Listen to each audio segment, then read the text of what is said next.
All right, guys, good morning, good afternoon. Let's go ahead and get started. Just a couple of things as we get going. So you guys don't worry about let me rephrase that. Worry about your papers, but don't worry about turning them into me when I have on the syllabus. So as long as I get them before you guys leave for the summer, I'll be fine. So just take your time. Don't obviously let your papers interfere with your finals. They're more important, but just get your paper into me when you can. So I know a number of you were asking for extensions, and I actually just kind of laughed. Yeah, it's fine. No problem. I'm for better or worse, I'm very lax about those things. So again, I just need to have it by the end of the semester. So don't leave school without having given it to me, but make sure that you give it to me then. I do like a hard copy, but if you want to send me an e-copy, an electronic copy as well, that's great. But again, don't put too much pressure on yourself for those things. I'm not assuming anybody's going to do poorly in here. That wasn't the point of the class, so I'm not too worried about that. But still, take your paper seriously and have a good time with it. Okay, the other thing that Sealand still has not finished the book, so I want to be a little bit careful about where we're at and what we say today. But I pretty much think of today and next Monday as one class. That is, I want to end things and I want to think about where things fall out. So I also have this for you.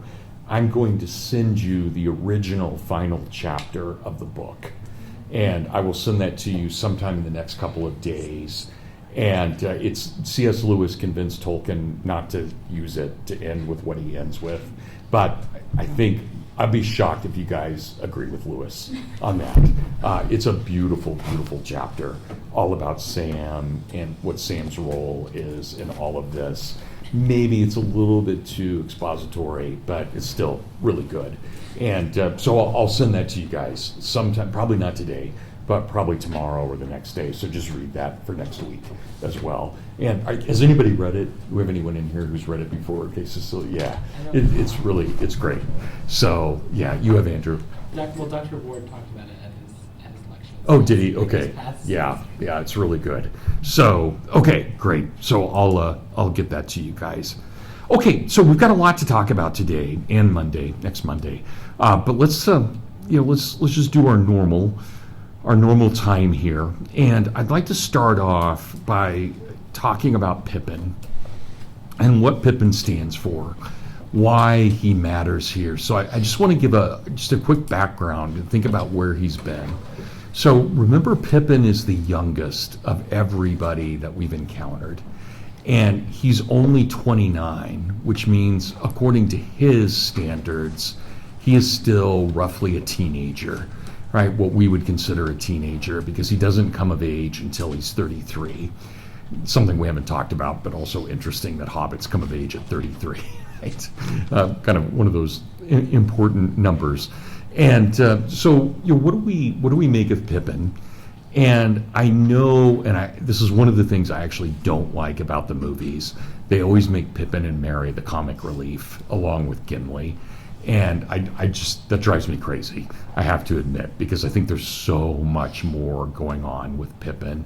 And I don't necessarily mean to exclude Merry in the conversation, but there's something about Pippin, everything from the moment that he drops the pebble into the well in Moria until he pledges his allegiance to Denethor, and then, of course, is the one who really protects Faramir by getting Baragon to do what Baragon needs to do. Pippin strikes me as one of those characters who is acting out of free will, but his free will allows Providence to work in ways that it hasn't necessarily worked with other characters. It's more direct, and yet it's not, because Pippin does have free will. So I'm curious how we balance those things. What do we think of Pippin? I know the last few times I've read The Lord of the Rings, and I think I told you I try and read it once a year. Ends up usually being every other year. But I've just really been focused on Pippin as the character that I just follow the whole way through. And I don't know if you've done that or not. Maybe that's just me. Maybe you guys don't see him as that important. But I'd be really curious to know how you take him. And again, think about everything he does. From basically, he's the one who causes Aragorn to look into the Palantir. Pippin is the trigger for so much. He's the trigger for getting Treebeard into everything. And for Boromir saving himself, everything. Pippin just plays such a significant role, which again is why I think it's unfair that Peter Jackson makes him comic relief, because there's just so much more going on with him than that. But if you guys want to defend Peter Jackson's decision too, I'd love to hear it. So let's just open it up, you guys. And if you don't have a lot to talk about with Pippin, we can move on to Eowyn. But I'd like to talk about Pippin for a bit. So anybody have thoughts?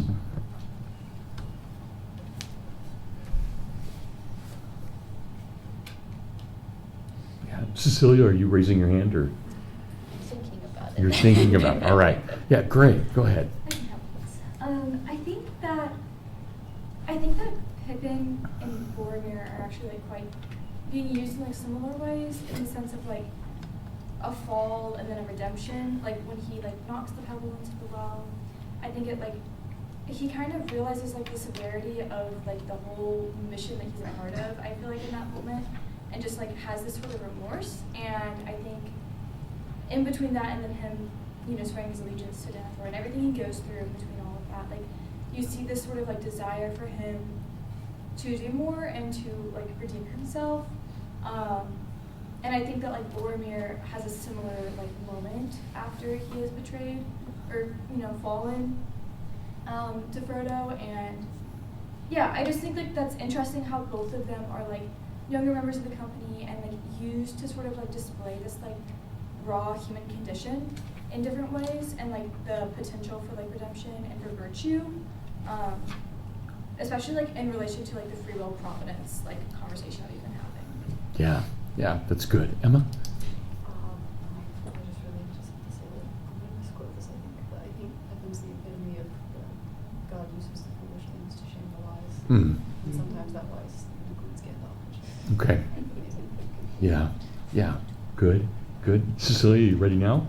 Yeah, and I know I mentioned this at least once in a previous class, but again, just that Tolkien was originally planning to kill Pippin off until Lewis convinced him otherwise. Thank goodness for Lewis. Anyway, but I think several times throughout this book, again, thinking about some of the parallels that it has with Tolkien's own history in World War II and stuff, I do wonder if Pippin is there as just the innocent young boy, not even a man really yet, who is thrown into the middle of all of this chaos and things that are bigger than he understands, without being really prepared and without knowing what he's getting into, and how that changes him. And he grows a lot, obviously, but also he loses a lot of his innocence, I think, in this story. And it's one of the costs that comes with war and with all of this destruction, is the loss of innocence. So I think it's a powerful piece of that. Mm-hmm. Yeah. Good. Andrew? Yeah, I think that there is something that's objectively, I don't know if funny is the right word, but almost objectively comic about Pippin, but not in the way that Peter Jackson interprets it, not in the way of comic relief. There is something kind of ironic about the fact that there's this very young hobbit on this very serious quest who doesn't completely understand it. The line, "fool of a took," maybe we're just thinking, maybe it's just today, but that is a funny line for Gandalf to say. And there is something funny about him sitting out in front of the ruins of Isengard, sitting there smoking. There's something funny about the way he addresses Theoden. But that doesn't necessarily make him a comic relief character. And I think, to Cecilia's point, it's more that sort of through Pippin, you are able to understand this sort of innocence that exists, like Cecilia was saying. And you're able to understand it through the contrast, specifically, which is where I think the almost comedic nature comes in, but it's more comic and comic almost like in like a Shakespeare sense, not comic in like a Yeah. laughing, rolling on the floor, it's hilarious sense. Yeah, it's good, Andrew. Regarding innocence, I keep thinking about the Scouring of the Shire when they come to, I forget which town it is, and then there's the gate across the bridge, and they're like, we can't let you in after dark, and Merry and Pippin are the ones to climb over the gate and tear down the rules, and then of course later scaring off the ruffians and everything. And it's that like the loss of innocence leads to the ability to restore the innocence of the Shire. That if Pippin hadn't lost his innocence and matured so much on his journeys, then he would never have had the strength or the mental acuity to be able to restore the innocence of others. Yeah. Oh, that's really well put. Anna? Yeah, I just wanted to say to Andrew and Emma's point about Pippin being like the Shakespearean fool that confounds the wise. I think that's exactly what Tolkien was going for, and I think he actually tipped his hand to that being like one of his visions for Pippin. When Pippin was talking with Treebeard on page 465, and Treebeard asked them their names. He says, I'm a Took, Peregrine Took, but I'm generally called Pippin, or even Pip. When I read that, I immediately thought of Pip from Moby Dick, who was like a Shakespearean fool type character who goes insane and ends up being like, even though he's like this insane boy, he kind of is the one who is a voice of wisdom in some of the chaos of the story. So, I don't know. Yeah, no, that's great. I hadn't thought about the Moby Dick connection. That's very interesting. Good. Abigail? Well, something I've always found interesting about also like Merry and Pippin's fate afterward is that even more than Frodo and Sam, even though Sam does hold a place of honor later, it's like they become more legendary figures in the Shire. Like they have that extra height from like drinking the Entwater, and they have like the more out-facing role because they have had these connections to two different kingdoms, even more than obviously like Frodo and Sam had such a huge role in saving Middle-earth, but because of the decisions like Merry and Pippin's path and how they actually interacted sort of politically in the story too, they became more of these like outward-facing characters and like a bigger type of person in the Shire. And so I always found that a little interesting comparing it to Frodo and Sam.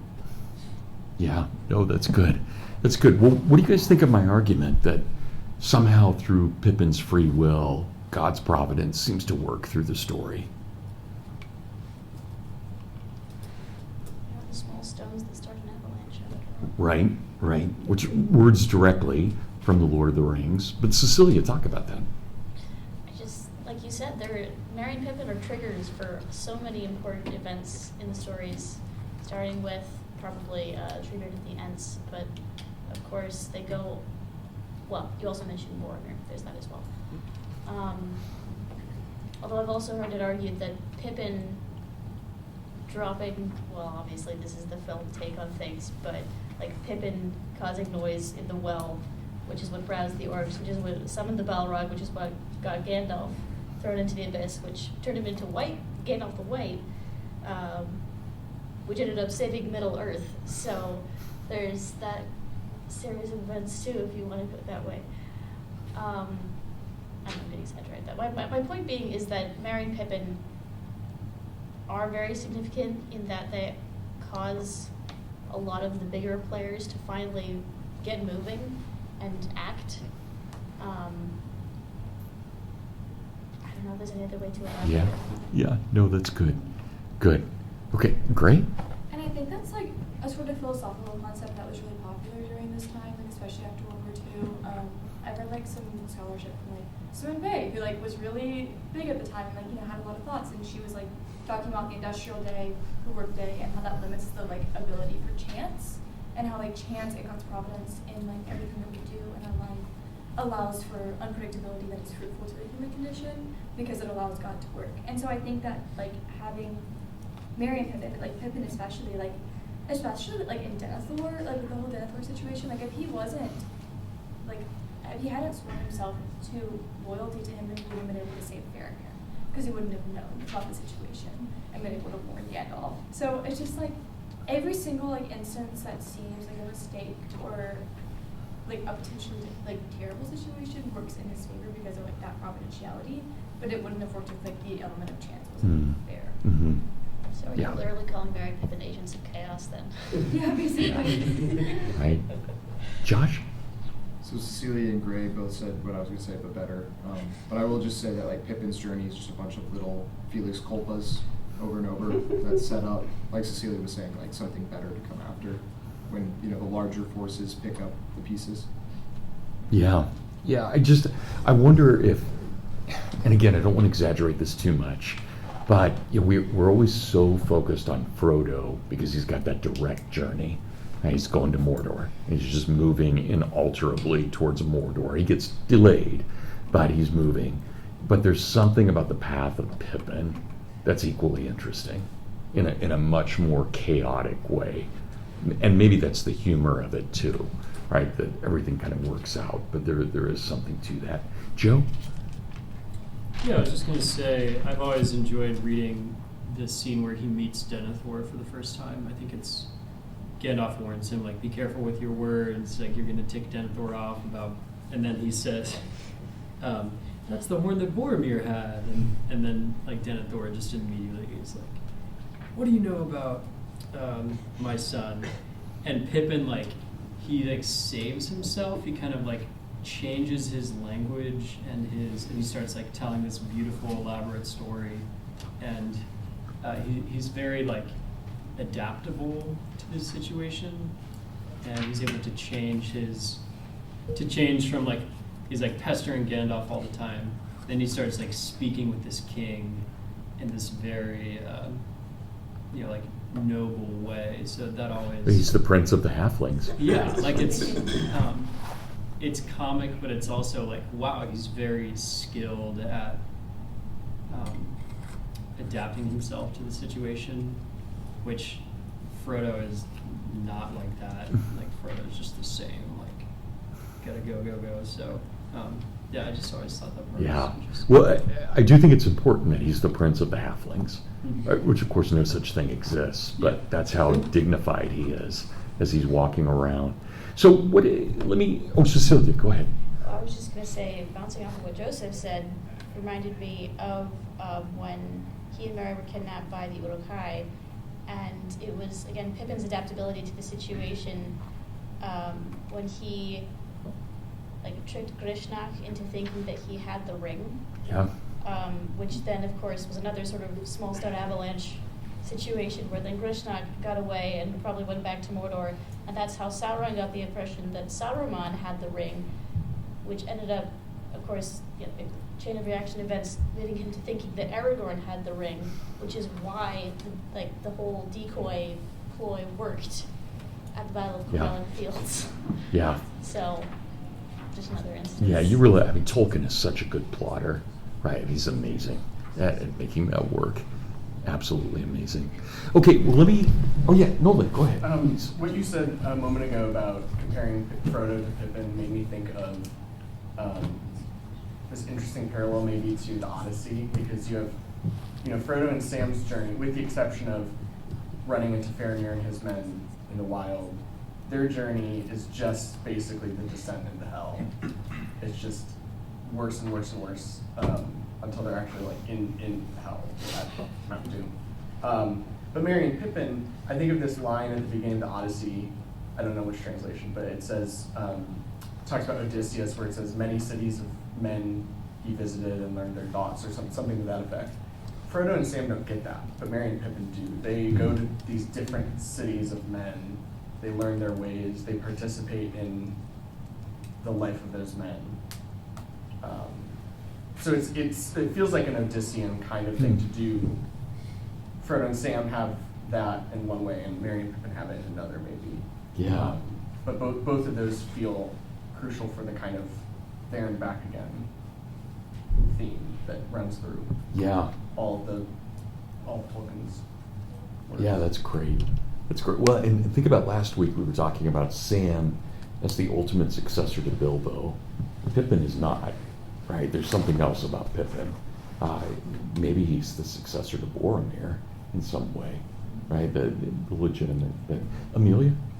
I was gonna say, just on the topic of thinking about Frodo and Pippin, I feel like from the beginning there's not much doubt about where Frodo's journey is going, but it's like harder to see like, okay, what's the purpose of like Pippin and his path? And I feel like he becomes more of like an everyman type character, and I feel like Tolkien can use that to show that like even all the like random chants and like things that you might be tempted to like write off or pass over, like there can still be providence in that. Like a lot of us have already said this, but like everything works for a purpose. Yeah. You can see from Pippin, and I think the fact that that comes from a character who's pretty average is the like remarkable part of it. Because it's like you don't have to be like a set hero to have something like that. Yeah. Yeah, no, that's well put. Thank you. That's good. Yeah, Jonah? It's interesting that like each of the hobbits are kind of like archetypes of like different races of Middle Earth, and they both kind of act as at least like, well, Sam's like you said, like kind of like Bilbo. He's kind of like the ideal hobbit. You know, he's still tied to the earth. He still loves it. And by the end, Frodo is more like he's like an elf of a hobbit. You know, in many ways, and he ends up. I won't spoil it for New Zealand over there, but we know how he ends. Merry and Pippin kind of act as like spurs of the kingdoms of men. And I find it funny that they're the hobbits who actually grow. Yeah. Because they were drinking the what's it called? The ant wash. Yeah, the ant wash. Yeah. So they become more like men in that way, but then they're also the ones who kind of like spur on each kingdom of men. Like Merry's kind of there with Rohan, and Pippin's there with Gondor. Yeah. So they kind of both like embody like the, I don't know, hobbit relations. Yeah, they're diplomats. Yeah. Yeah, no, that's good. Andrew? There's this really interesting line way back in book 1, on page 186 of our edition, where they're talking, it's right when they're talking about the fall of Gil-galad. Pippin says, going to Mordor, I hope it won't come to that. And so, like, I think it was maybe it was Amelia or somebody who was talking about, you know, what is, like, we're talking about, like, its arc, and, like, initially it just sets out, it's like, I'm just gonna go with Frodo. And, like, between he and Merry, he's the one who actually does, more or less, like, he's the one who goes all the way, gets to Mordor. Yeah, I thought that was really interesting, like, that it seems just like such an offhanded comment, but yet it seems like there is more to it than that. And the second point, if I may, is that both Merry and Pippin pledge allegiance to these different kings, and now way at the end, you have Aragorn who says, I believe he says to Pippin, remember that you are a knight of Gondor and that you're only on leave, and that I can recall you whenever I want, and I might do that at some point. And so there's this idea that as they're coming back, they come back as messengers and as servants of these Western kingdoms. And so you see, going back, I forget, there's something you said a minute ago that made me think of this, but just the way that, I don't know, it was providence, right? So the idea now, you have these servants, they're just servants, but yet they can affect this great change, which I thought was really interesting. Yeah, that's great. Cecilia? Just another little factoid to throw out in case this intrigues anyone from the appendices. It's mentioned that when Merry and Pippin eventually grow old and retire from their various positions in the Shire, they actually travel back down south to Gondor, and I think in the end they are buried on either side of Aragorn. In the tombs of kings. That's pretty cool. Gondor. Wow, Yeah. good. Andrew? Regarding what other Andrew was saying, I think you could maybe look at Merry and Pippin, if they're servants of Aragorn and Éomer, as like sort of extensions of the diminishment that we've been following throughout the whole epic so far. Like Aragorn isn't as cool as Eärendil was, right? And like the bloodline is thinning and thinning as we go through time, and sort of Pippin is maybe the last instance of that, where it's like he can still do great things and he has a great heritage behind him, but it's kind of not his, and he never will be what Aragorn is, just as Aragorn will never be what his forebears were. But at the same time, Pippin can do things that Aragorn can't, and Aragorn can do things that Arendelle couldn't. Oh, that's a really good thought. Yeah, good. Okay, well, how about Baragon? What do you guys think of him? I think he's a great secondary character, really great. But obviously only exists because of Pippin, right? In the sense of we get to learn about him through Pippin meeting him. But think about with Baragon in particular, when he saves Faramir, he has to slay somebody against the law, right? And always, for me, that story has always gotten to me because Baragon is doing the right thing, absolutely the right thing, but it's illegal. And he has to be punished for it in some way.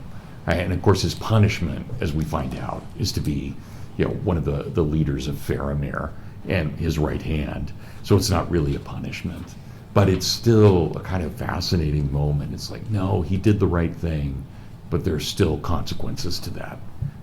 Because that right thing had a cost, a very serious cost, right? Slaying another man. I don't know if you guys, I always like that. I don't know if there's much to discuss about it, but I always find that really fascinating. Okay, well, let's, if we're done with Pippin then, let's talk about Eowyn and the writers and what we have with the battle here. One of the Ride of the Rohirrim and the Battle of the Pelennor Fields, just an amazing. Yeah, Andrew. Well, I don't want to move on from Baragon too quickly. Oh, please, go. Yeah. For that. Yeah, please. We follow the story of the Lord of the Rings through the eyes of the nobodies, right? Through Pippin and Merry and Frodo and Sam. But Baragon is one of the few nobodies, if you will, that we run across. Everyone in the Fellowship, besides the hobbits, are they're princes, they're wizards, and then we enter the service of the kings, and Baragon is that man on the very bottom of the social tier, and I think that's very valuable. You shouldn't just pass over him because he's kind of a rare character in that he's a good guy who doesn't hold any high office and who is just there to talk with Pippin as a peer, which Pippin rarely gets. Yeah. No, that's great, Andrew. I didn't mean to cut off conversation. If you guys want to talk about Baragon, please do. If anybody has thoughts on that. I think he's a fascinating character. Absolutely. So thank you for that, Andrew. Okay, anybody else? All right, well, let's go ahead then, and you guys can always jump back in if you think of something else. Don't hesitate. We can get the conversation going in a couple of different directions. But let's talk about Theoden and Eowyn and Merry and what happens here. And I think one of the interesting lines that if I were, and I'm not, but if I were really politically correct and woke, I would be extremely excited when I find out that only Eowyn can kill the Witch King, right? That not by man, but by woman. I don't think that's what Tolkien means by it, but I am kind of curious what you guys think of Eowyn's role in all of this and what her purpose is as a figure.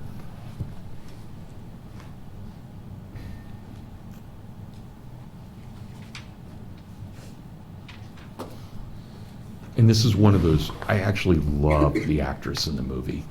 I thought she was one of the few times I thought they really nailed what Eowyn should have been. I thought that Miranda Otto, is that her name? She's very good. So, yeah. Gray, go ahead. I think she is like a Marian trope in a sense, which is pretty obvious for Tolkien, especially since she's just a woman. Like, we're supposed to kind of think that, I Sure. think, whenever there's a woman in his works.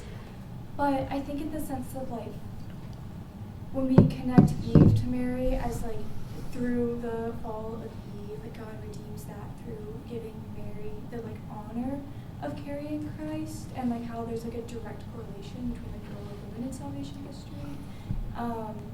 like especially eschatologically, like thinking about like the return of Christ and like the role of just like the whole connection of Mary and Dad, and like especially from a Catholic point of view. And I'm a Protestant, so I'm sure there are Catholics who can speak more to that. I just think it's really beautiful. And so when we think about that with Eowyn, like it's only through a woman that like this can be achieved. I think there's like a certain theological premise going on to that, especially in the like salvific role that that plays. Like I'm not saying she's supposed to be Jesus, it's just like there's something, I think, like a very blanket way of thinking, like a woman through which that is made possible. Well, let's take it even further, especially if we think about medieval interpretations, right? Of Genesis 3:15, right? And her heel shall crush the head, right? That's not translated right, but that's the way they thought of it. And so Mary was always seen as crushing the head of Satan, right? And so there is something very Marian about that, with Eowyn being the one to take down the Witch King. Absolutely. So, no, that's very good. Yeah, please, Magdalene. I think, again, definitely the Mary thing, but again, with Tolkien working within multiple mythologies, I see a lot of, like, Brunhilde in her, and kind of the role of the Valkyries, working within these old Norse and German traditions. And I haven't, like, seen Wagner in a long time, for example, but there does seem to be almost this archetype of Eowyn is different even than these other women that we see in the book, of this kind of rare woman who actually does want to go into battle and actually does desire glory. And to an extent we see that adapted, and it's interesting with Faramir what happens. I've actually always been a little bit discontent with Eowyn's ending, because I'm not sure how much it makes sense. And maybe I just haven't like had my arm broken and almost died. But I find, I don't know. Her relationship with peace is interesting to me. And I suspect Tolkien, obviously he drew a lot from Wagner, those kind of myths. Can you expand on that a little bit? So, just the whole aspect about having some discontent with this, and thinking about maybe Eowyn could have done something different. I don't know what she could have done different. You can think about it too. Yeah. I'd just like to hear it. Yeah, I'm not sure. Okay. Maybe she's just older than me. And Yeah. wiser. Okay. Abigail? I think I've always also found Eowyn's story a little bit like conflicting, in the sense of that she does end up helping, like in a lot of ways, like save the day in a sense, and you see her journey of wanting to be useful and not wanting to stay at home. But at the same time, like even like in like the passages right after, like she's confronting the King of the Ringwraiths, like the language behind her and the story is always one of pity and tragedy, until she enters the houses of healing, and her path has to be redirected. Like there's something not fulfilling, not right, technically, in some way, shape, or form, in her desires at first. And that's why she, like, her whole vision has to shift a little bit for her to, like, begin to feel fulfilled. Like, it's just, like, because in her whole journey with Mary as Durnhelm, like, it's a journey towards death. Like, it's a journey towards, like, no hope. But it, like, then, after, and she almost does die. And so it is really interesting that her story for a lot of the book and her appearances is surrounded by this sense of tragedy and this sense of pity from like other men around her in a lot of ways, until she goes to the houses of healing and sort of like enters into this role that is in many ways like most proper for femininity. I think almost is what Tolkien is trying to say, is that there still is like these two different paths, the masculine and the feminine, and you do need to sort of be able to find your proper one in life. So it is interesting. Yeah, I mean, this is interesting. So it's fascinating to think of her both as a Marian, Virgin Mary figure, but also thinking of her in Norse terms. And that, I mean, the idea of the tragedy would fit very nicely with the Norse understanding as well. Does Brunhilde die? Or fling herself on, what's his name's pyre or something? I don't remember his name. Okay. Cecilia? I was actually just going to ask, for those of us who are not as familiar with Wagner, who's Brunhilde? in a nutshell? Maybe Sophia can explain it better, because I genuinely have not. Brunhilde is this Valkyrie. They're like kind of like in Norse mythology. They're these sort of like, I don't want to say like angels of battle. They're all women, and I guess you could also think kind of maybe of the Amazons in other kind of Greek mythologies. It's not the same thing, but they're basically they bear souls, I think, to the halls of Valhalla. They're like these warrior maidens, basically. Sorry. No, that's absolutely right. They're warriors. They're women warriors. They're angels, but not Christian angels. They're pagan angels, and they take the dead from the field. But I can't. And I've been to a lot of Wagner, but I can't remember Brunhilde's story. Why she's so tragic. I just don't remember. It's been too long since I've seen it. I think she falls in love with this Siegfried? guy. Yeah, Siegfried. And as I remember, he is kind of an Aragorn style. Oh yeah. Tragic kingly figure. And yet, I don't think it ends well for her. Yeah, well, it doesn't end well for anybody. That's right. I mean, the whole thing ends with the twilight of the gods.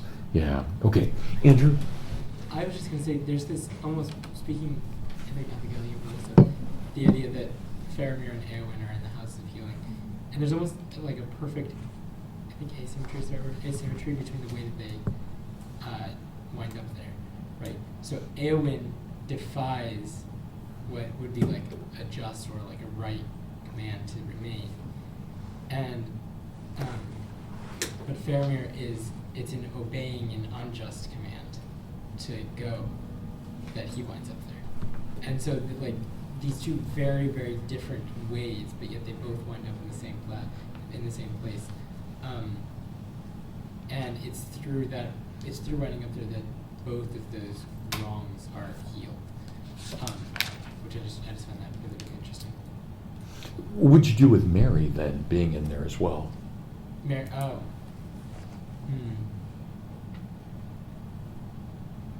don't know. Okay, because I like where you're going. I'm just curious how far you'd go with it. Yeah, I would just because those are the two main. So it seems like there's something that happens between like obviously. It's explicitly brought up that there's something that Faramir and Eowyn Sure. fall in love in the House of Healing, and Mary sort of fades into the background. It's less important that Mary's actually in the Houses of Healing. It's that Mary gets healed and is restored there, but it seems more like there's only this sort of physical healing. Okay. For Mary, whereas for Eowyn and for Faramir, it seems more of this. Right. There's definitely a spiritual element going on. Exactly. Yeah. Exactly. Yeah. Good. Joe? I always think of Revelation when I read page 841 and 842, where she kills the Witch King with the dragon, and like the dragon waiting for the woman to give birth to kill her child. And obviously this is expanded upon that, but the fact that Mary does, like Mary's role, not the Blessed Virgin Mary, Mary. Right. I know, it gets confusing. Right. That's interesting. Anyway, but the fact that Mary, the childlike character, is there to save her from the dragon, or from the Nazgul, which allows her to finish him just strikes me as maybe there's some parallels there. Yeah. Joe, would you mind reading? Sure. Yeah. Let's just start. Gosh, if you would start on page 840. Would you be willing to read that much? Sure. Yeah. So 840 down to the end of the killing on 842. Yeah. But lo, suddenly in the midst of the glory of the king, his golden shield was dimmed. The new morning was blotted from the sky. Dark fell about him. Horses reared and screamed. Men cast from the saddle lay groveling on the ground. To me, cried Theoden, up, Erlengas, fear no darkness.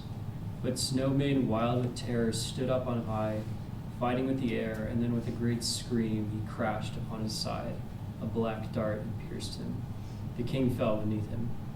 The great shadow descended like a falling cloud, and behold, it was a winged creature, if bird, then greater than all their birds, and it was naked, and neither quill nor feather did it bear, and its vast pinions were as webs of hide between horned fingers, and it stank. It's a great, and it stank. I love that. Sorry, Joe. No, that's awesome. That's a great. Isn't pinions? That word's from the Psalms. Yeah. It's like an old translation of. So, Anyway, I've never It's seen a that. technical term for part of the bird's anatomy too. So. Nice. A creature of an older world, maybe it was, whose kind, lingering in forgotten mountains cold beneath the moon, outstayed their day, and in hideous eerie, bred this last untimely brood apt to evil. And the Dark Lord took it and nursed it with fell meats, until it grew beyond the measure of all other things that fly, and he gave it to his servant to be his steed. Down it came, and then folding its fingered webs, it gave a croaking cry, and settled upon the body of Snowmane, digging in its claws, stooping its long, naked neck. Upon it sat a shape, black-mantled, huge and threatening. A crown of steel he bore, but between rim and robe naught was there to see, save only a deadly gleam of eyes, the Lord of the Nazgul. To the air he had returned, summoning his steed ere the darkness veiled, and now he was come again, bringing ruin, turning hope to despair and victory to death. A great black mace he wielded. But Theoden was not utterly forsaken. The knights of his house lay slain about him, or else mastered by the madness of their steeds, were borne far away. Yet one stood there still, Durnhelm, the young faithful beyond fear, and he wept, for he had loved his lord as a father. Right through the charge Merry had been borne unharmed behind him until the shadow came. And then Windfola had thrown them in his terror, and now ran wild upon the plain. Merry crawled on all fours like a dazed beast, and such a horror was on him that he was blind and sick. King's man, his heart cried within him.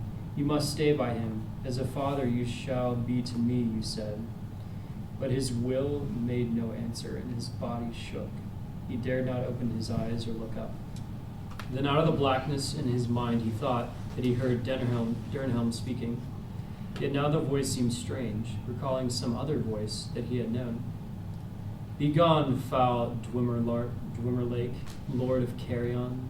Leave the dead in peace. A cold voice answered, Come not between the Nazgul and his prey, or he will not slay thee in thy turn. He will bear thee away to the houses of lamentation beyond all darkness, where thy flesh shall be devoured, and thy shriveled mind be left naked to the lidless eye. A sword rang as it was drawn. Do what you will, but I will hinder it if I may. Hinder me, thou fool, no living man may hinder me. Then Merry heard of all sounds in that hour the strangest. It seemed that Durnhelm laughed, and the clear voice was like the ring of steel. But no living man am I. You look upon a woman. Eowyn I am, Eowyn's daughter. You stand between me and my lord and kin. Begone if you be not deathless. For living or dark undead, I will smite you if you touch him.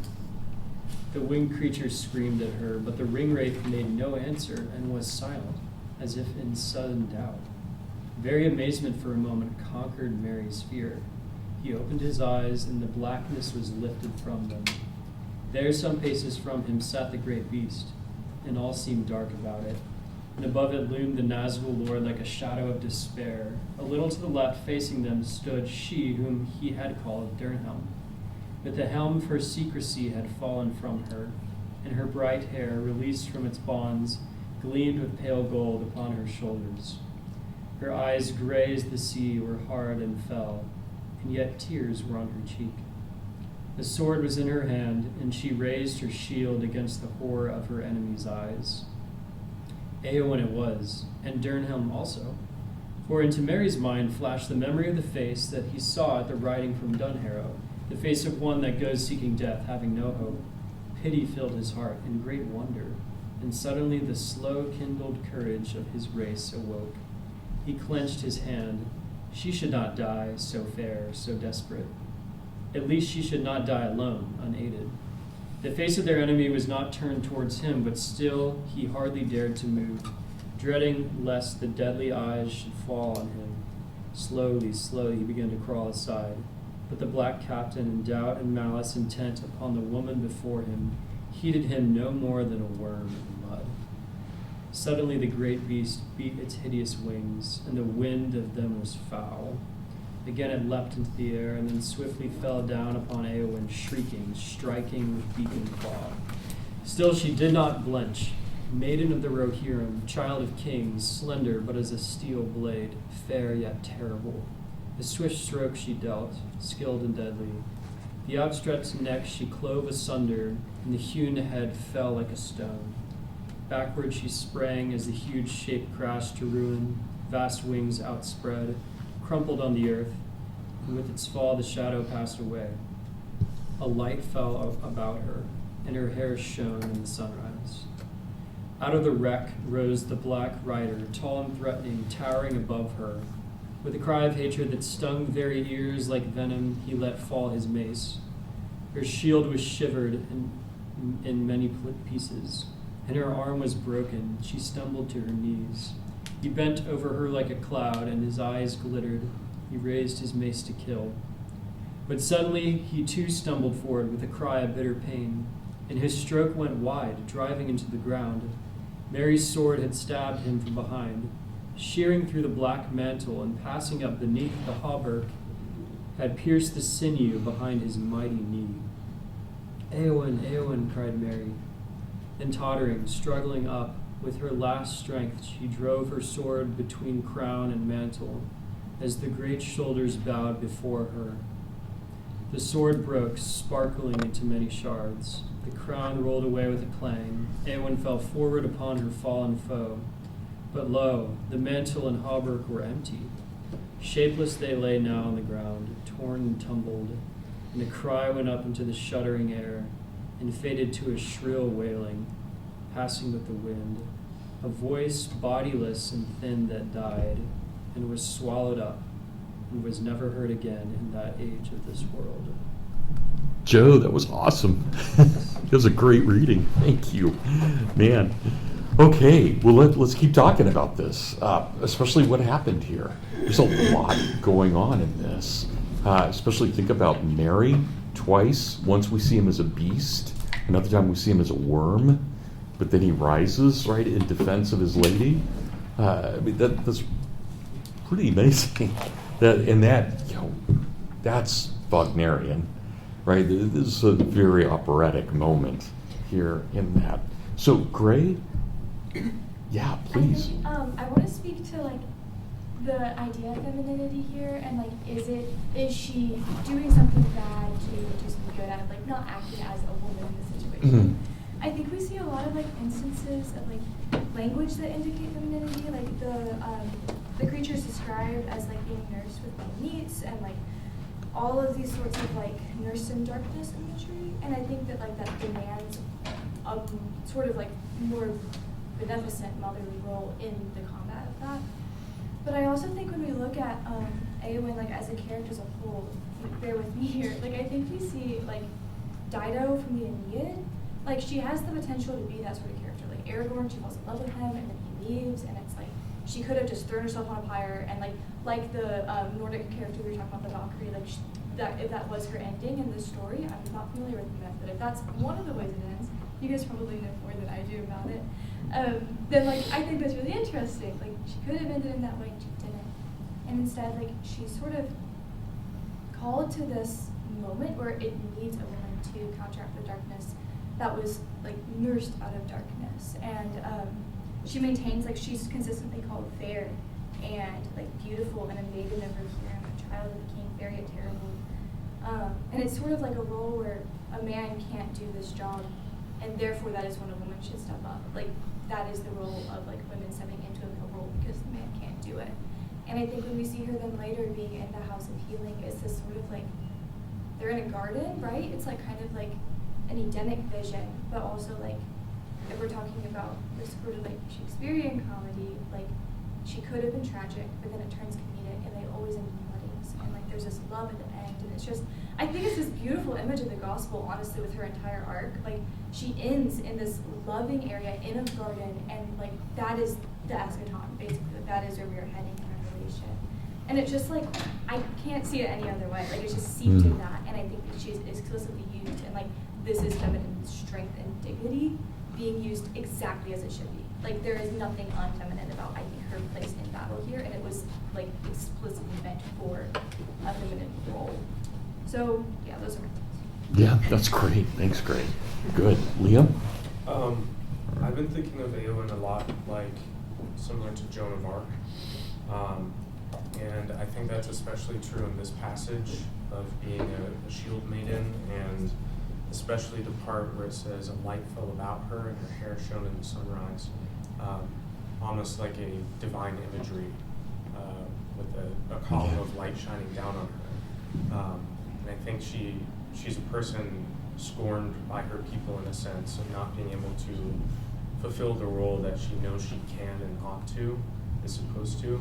And then here the fulfillment of that happens. I think that parallels with Joan of Arc's story, and it's very sacrificial. And when she faces down the Witch King, in my read, I think she believes that she will die here, but she will die with service to her king in the same way that Joan of Arc does. I also think a few classes ago we were talking about Eomer as the Rohan counterpart to Boromir.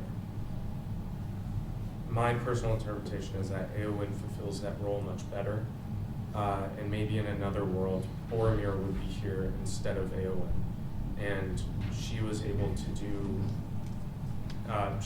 to properly order her desire to serve her country and her people, and combine that with her will. Like the Witch King, a part of his mythos is that men are terrified of him. Just his presence will send men into chaos and fear. But there's something distinct about Eowyn that allows her to stand here in a way that Boromir or Faramir couldn't. So I think she's unique in that way. That's great. Good. Sophia, did you want to jump in? Are you sure? Okay, I feel like there's something you want to say. Oh no, I've just been reading about the book. Okay. All right. Good. Zealand?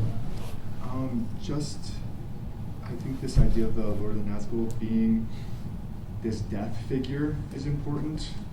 Like the despair and death, kind of a death without hope after it. And so it's like when he comes, he brings ruin, turning hope to despair and victory to death. And like not just death. Later on it says, like come not between the Nazgul and his prey. He will bear thee away to the house of lamentation beyond all darkness, where thy flesh shall be devoured, and thy shriveled mind shall be left naked to the lidless eyes. So it's like this fate worse than death. But then Eowyn as this, like, of course we've been talking to her about her as this Marian figure. She strikes death's head, Satan's head, and leaves like death a shell, like an empty shell. There's just his armor left. And so I think that's an important image as well. Yeah. I mean, it is pretty wild to think of Mary as a warrior. Yeah. Not Mary the Hobbit, but Mary, the mother of Jesus, as a warrior. And Tolkien makes it convincing. Right? It's pretty wild. So, Josh? I don't have a final interpretation on this, but I think when the Witch King, obviously a really big deal of this is made in the movie when he says, no man may hinder me. I always forget that Mary also is able to like pierce the skin. And I don't know like if there's like some curse or whatever that like is enabling the Witch King to say that, but just that there's like the childlike figure and the female figure that rescue the man, rather than just the female figure. Mm-hmm. And I don't know, and obviously she's given privilege in that scene, but I don't know what the final interpretation of that is. But it's just interesting that you have the child and the wife, or not the wife, but the female figure saving the man. I don't know exactly what to make of that, but just that like no living man doesn't apply to the Hobbit. either. Yeah. Yeah, and I think it's important to note, too, that Merry becomes himself at this moment, right? He doesn't become something else. He's a beast, he's a worm, and now he's a man. In being so inspired by Eowyn, right? He has to live up to her, and the king. He has to do right by the king as well. Joe, did you have a comment on this? I was just gonna say it sounds a lot like Milton's description of death and sin, and like the interbreeding, like very grotesque image that Tolkien's playing off of. When I was just reading the description of the Nazgul and how he raises the beast, I just thought that was I mean, I felt like that was the most terrifying description. Yeah. Oh, yeah. No, I mean, when you read that, Joe, I mean, I've read this passage many times, but when you read that, there was something deeply dark in a good way. I mean, he brought out something that I thought, wow, this is a really chilling passage. You know, I mean, if you guys, before you even knew me, if you just said, what's your favorite passage in the book? I would have easily said it. What I read to you guys a couple of weeks ago, where Frodo and Sam are in the Dead Marshes, right? But there's something about this passage. I think next time I lecture on Tolkien, I might read this. Yep. There's just something really amazing about it. And part of the reason I'm asking you guys, this goes back to ancient. For you guys, this would be ancient history. When I first did this, when we first went over this, we just had a Tolkien society. And there would be about, in fact, it was Phil and Melinda, it was Magdalene's mom and dad who were a part of it. And there was another guy named James Shirk, who's now very high up in the Trump administration. And I will never forget, so this would have been like 1999, year 2000. And we would meet after Mass at my house. So I had little kids, but they were really little. And so we would just meet all afternoon and argue late into the night on Sundays. That's what we did every Sunday for the Tolkien Society. It was a blast, but it was great. But James, I could still see him. He got so worked up about this. He was like, "This is not a feminist statement." It was like, well, I don't know. So, but I can still see him getting worked up about that. So anyway, I know that's ancient history for you guys, but fun continuity for me. Okay, who else wanted to talk on this? Magdalene? Sorry, I've already talked a lot, but I think something that also really works within the Marian kind of tradition for Tolkien, obviously the archetype of the Book of Judith, where even at the beginning with Judith, they're running out of water and they're being surrounded and stuff, and the council come to her and they say, "Pray to God that we have water." And she's like, okay. And then she gets a sword and goes and kills her whole offerings. But that, like the hymn of praise for Judith at the end, in the Catholic calendar, I believe it's put onto Mary for the Feast of the Assumption. Anyway, correct me if that's wrong, but it is given to Mary in several different places.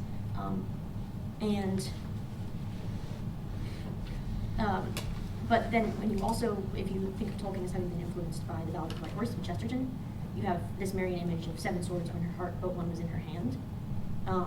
And maybe that's one of the reasons I'm reluctant to, I find what Eowyn says at the end at least incomplete, because even Mary didn't get that in this life. She didn't get it until the Assumption. I mean, she had an awful life in a lot of ways. And yeah, within this tradition, I think the idea of the feminine warrior where the goal is heaven, the goal is being in the garden, but that's not necessarily possible in this life. Yeah. I'm not sure quite what I'm trying to say. No, but I think I know where you're and then going. last one, with what we talked about Shakespeare, Viola in Twelfth Night, where Viola and the Fool are the only two who know what's going on in the play, more or less. You might almost see that with Mary and Eowyn a little bit, where it's the disguise, again, like with Joan of Arc, we were talking about that, that enables it to be possible. And those 3 characters, Judith, Mary, and Viola, they all get happy endings. So maybe that would be a kind of Yeah. opposed to the Brunhilde character or Yeah. the Dido character. Yeah, okay. No, that's good. Thanks. That's excellent. Helen? Kind of tangential to that, but I don't quite know where it fits into the whole Marion comparison we've been developing. But to me, it's always been important to note for Eowyn that she really, more than many of the people in our story, she desires renown and glory above most other things. And when she meets, and she values that above anything else, as much as we see, everything she does is that in pursuit of that renown and glory in battle specifically, glorious death or glorious deeds. But then she meets Faramir in the Houses of Healing, and recall that Faramir once gave a speech where he says that he doesn't love the sword for its sharpness or the arrow for its swiftness. He only loves, nor the warrior for his boldness, only that which they defend. And I think Eowyn doesn't really have that as much. But then she meets and she talks to Faramir, and then those kind of desires are reordered, and that's when she decides to put away her sword. She no longer requires great deeds and renown and glory because she has that, but she also doesn't need that. So she becomes a healer, she works a garden, and she loves all things that grow, because that's the point. Not necessarily great deeds, though she has that, but, Yeah. that's why I think that her story is complete. And I think it's beautiful because you don't need, being a warrior is cool, but if there's peace, what's the point? You don't need that. And she found that. That's well stated. Thank you. Cecilia? Oh, just Joe had a question earlier about where the Witch King is getting this statement of "no man can kill me." It's actually in the Silmarillion, if I remember correctly. Lord Findle is, I believe, the one who makes this prophecy about the Witch King, that no living man shall kill him, or no man can kill him, something along those lines. And I've also heard it hypothesized that Tolkien might have also been drawing a little bit from Macbeth with that one. Yes. Yes, which he might have also done with the trees. Yeah, with the trees. Supposedly he was very disappointed that the thing about the moving forest or the moving wood in Macbeth turned out to just be a bunch of guys carrying sticks and not actual moving trees, which may have inspired him to write about the ants. Anyway, yeah, just more background. Yeah, thank you. For context. That's good. Colson? I wondered what the class thinks of the romance at the end between Eowyn and Faramir.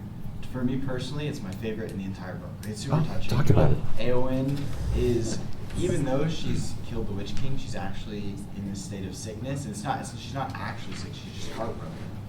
She's really depressed, and she's in a terrible spot, and she kind of encounters Faramir. And I love thinking of Faramir as an allegory for Tolkien here, because it's really funny, because Faramir is kind of pursuing Eowyn, and she's just heartbroken, and she doesn't want him, and she kind of rejects him, doesn't really give him the attention. He's obviously pursuing her, and Eowyn's just so focused on the darkness, because she doesn't really think that she's actually attained victory by killing the Witch King.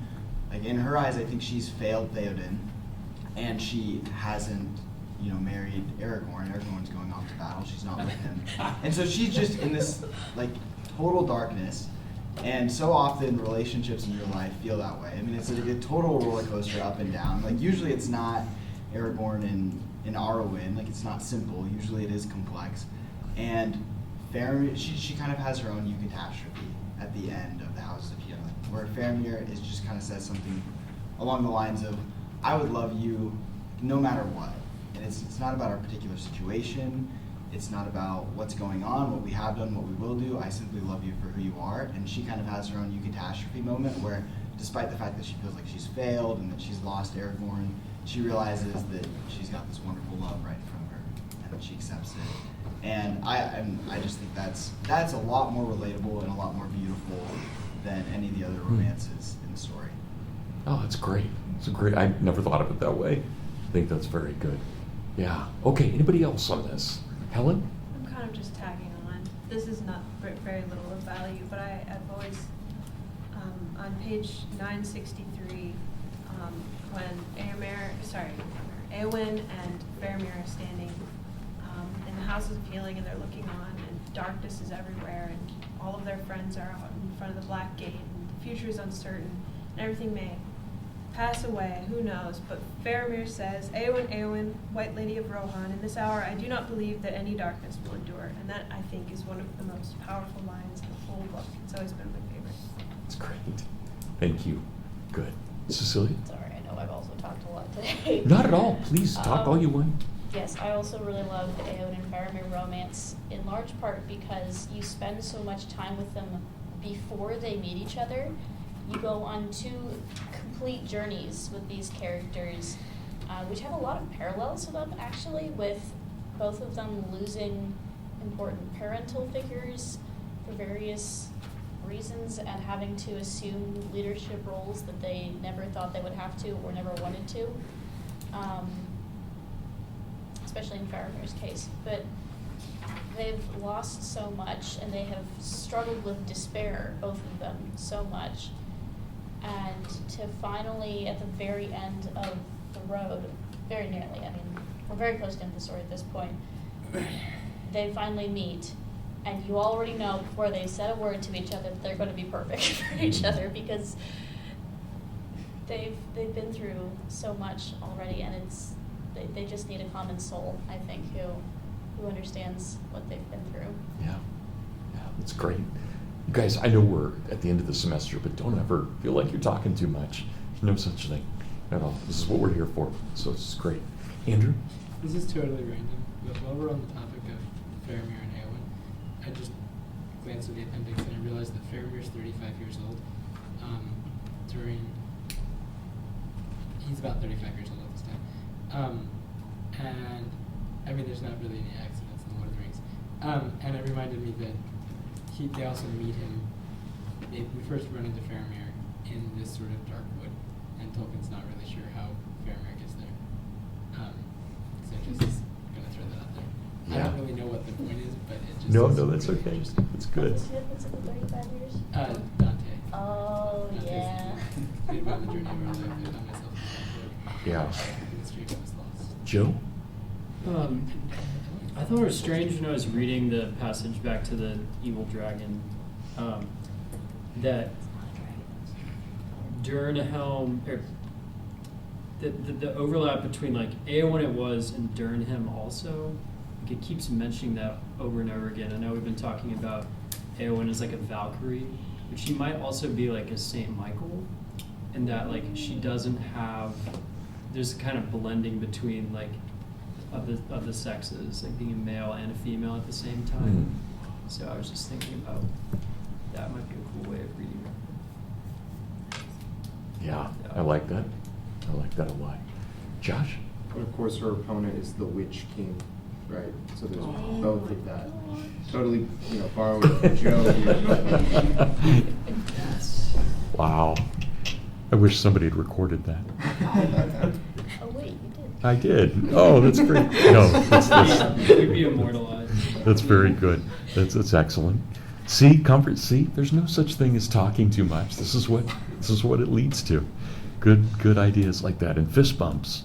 We need more fist bumps in literature classes. It's very good. Good. Liam. Yeah, just talking about the different romances with Faramir and Eowyn and Aragorn and even Beren and Luthien. I don't really know the story of Tolkien and his wife. I'm guessing he drew a lot of inspiration from that. Could you speak to that or Sure. illuminate some of that? Yeah. So remember we had talked about this at the beginning of the semester. I think for Tolkien, every time we encounter a woman, there's a Tolkienian element, but it's always based on his deep reverence for the Virgin Mary, for his mother, and for his wife. He adored all three in every way, and I think in many ways tried to live his life to live up to what he thought would have been worthy of them. And so he had a great relationship with his wife. She was quite a couple of years older, which is no big deal when you're 58, but when he's 15 and she's 18, it's a little bit of a stretch. So she's about 3 years older than he is. He had fallen in love. You guys remember, so his mom had died when he was 12. And then he's raised by a Catholic priest, but the Catholic priest puts him in a boarding house. And so he meets his wife in the boarding house. She's an orphan as well. And she is an amazing pianist, a really amazing pianist. And Tolkien deeply falls in love with her, but she's Protestant. And so the priest forbids them from seeing each other. And so Tolkien is forbidden from about age 18 to 21 from ever having contact with her, and yet he's totally thinking about her the whole time. And literally at midnight when he turns 21, he writes a marriage proposal to her, even though he hasn't talked to her in 3 years. And she's already engaged to be married, and she breaks that off. Yes. And so yeah, it doesn't get more romantic than that, right? I mean, it's pretty amazing. So anything that Tolkien writes about in here is probably not as exciting as his own life and what he was doing. Yeah. Liam, does that kind of, yeah. So, and he, I think this is a good thing. A lot of feminists don't like it, but I mean, he clearly idolizes women. There's just no question about that. We never, you think about even the one woman we're not supposed to like, Lobelia, she ends up as a hero. Right? I mean, she's a good guy in the end. But is there ever a woman we never meet a woman we don't like? Does she love count? Oh, yes, she would, actually. Yeah, and Ungoliant. Yeah, so, no, yeah. But a monster, right? Not a woman, but a monster. But yeah, there's an evil feminine, definitely. I think that's very fair. But otherwise, when we meet women, they're all, yeah. Liam, go ahead. Yeah, well, just that you said they were both orphans, Tolkien Yeah. and his wife. That definitely, I think, relates to what we've been talking about with Faramir and Eowyn. Yeah. Of losing the parental figures that they cherish. Yeah. And then finding solace in each other. Mm-hmm. So that's Yeah. really cool. Yeah. Yeah, they didn't have the best marriage. I think she always kind of resented that she gave up being a pianist, because I think she could have been professional quality. And I think she was never totally comfortable being Catholic, because she converted for him. And I don't think she ever quite reconciled that. So Lewis didn't like her. I think, did we talk about this? Yeah, Lewis did not like her. But Lewis generally didn't like women. So that's not a completely unexpected thing to happen. Why doesn't Yeah. Lewis like women? No, not in that way. No, not. Yeah, no. I think he was just so taken with male friendship that I think he saw women as kind of a distraction to that until he met one, right? And then, so, yeah. So, anyway, Anna. I was just gonna ask if she converted to Catholicism. She did, yeah, and it definitely caused problems, yeah. So, but you can't, and maybe this is an error on Catholics' parts, but Catholics do that a lot to Protestants, right? It's like, I'm not marrying you unless you convert. So that's pretty common, very common. So, okay, anybody else on this? All right, well, guys, I'm going to propose we call it a day. This has been a great conversation, and I think we've covered what we need to cover. But we've got a lot to talk about next week. So we need to talk about Denethor as a heathen. We need to talk about Sam and Hope. And then we need to talk about the Scouring of the Shire and the chapter that I'm going to send you guys. All right? But go enjoy the weather, beautiful sun. Great conversation today, guys. Thank you. And I'll see you in a week.